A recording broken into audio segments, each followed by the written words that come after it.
नमस्कार दोस्तों। आज मैं आपको पीआरपी और जीएफसी हेयर ट्रीटमेंट के बारे में सही जानकारी देने की कोशिश कर रहा हूं, ताकि आप किसी के झूठे वादों या भड़कावे में ना आएं और हेयर ट्रीटमेंट को लेकर सही फैसला ले सकें। आजकल हेयर फॉल और बॉल्डनेस को लेकर बहुत सारी गलत जानकारी फैलाई जा रही है, इसीलिए ज़रूरी है कि पीआरपी और जीएफसी को ठीक से समझा जाए। पीआरपी थेरेपी क्या है? पीआरपी को प्लेटलेट रिच प्लाज्मा कहा जाता है। इस प्रोसेस में शरीर के अपने ब्लड से प्लेटलेट्स अलग किए जाते हैं, जिनमें नेचुरल ग्रोथ फैक्टर्स होते हैं।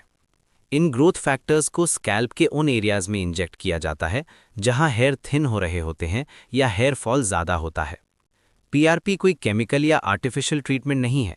इसमें बाहर से कोई दवा ऐड नहीं की जाती, इसी वजह से इसे सेफ माना जाता है। पीआरपी से क्या फ़ायदा होता है? पीआरपी ट्रीटमेंट का मकसद होता है हेयर रूट्स को सपोर्ट देना, ब्लड सर्कुलेशन इंप्रूव करना, वीक फॉलिकल्स को स्ट्रॉन्ग बनाना, हेयर फॉल को कंट्रोल करना। लेकिन ये समझना बहुत ज़रूरी है कि पीआरपी कोई इंस्टेंट या मैजिक ट्रीटमेंट नहीं है। जीएफसी थेरेपी क्या है? जीएफसी यानी ग्रोथ फैक्टर कॉन्सेंट्रेट।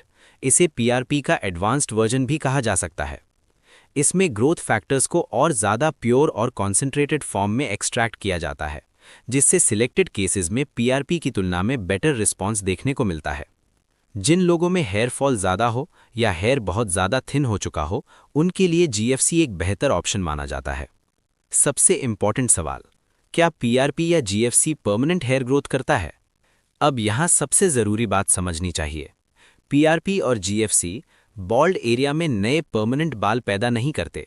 हाँ, ये ट्रीटमेंट एग्जिस्टिंग बालों को स्ट्रॉन्ग बनाती है, हेयर फॉल को स्लो करती है, हेयर की क्वालिटी और थिकनेस इंप्रूव करती है। जहाँ हेयर फॉलिकल्स पूरी तरह खत्म हो चुके हैं, वहाँ पीआरपी या जीएफसी से न्यू हेयर ग्रोथ संभव नहीं होती। गलत एक्सपेक्टेशंस से बचना क्यों ज़रूरी है? बहुत से लोग पीआरपी या जीएफसी ये सोचकर करवा लेते हैं कि बॉल्ड एरिया में भी नए बाल आ जाएंगे। यही सबसे बड़ी गलतफहमी है और इसी वजह से लोग बाद में निराश होते हैं। इसीलिए ट्रीटमेंट शुरू करने से पहले सही जानकारी होना बहुत ज़रूरी है। पीआरपी जीएफसी किसके लिए सही है? ये ट्रीटमेंट उन लोगों के लिए ज़्यादा फायदेमंद होती है जिनका हेयर लॉस शुरुआती स्टेज में है, जिनके बाल पतले हो रहे हैं, जिनका हेयर फॉल कंट्रोल किया जा सकता है, जो हेयर ट्रांसप्लांट को फिलहाल डिले करना चाहते हैं।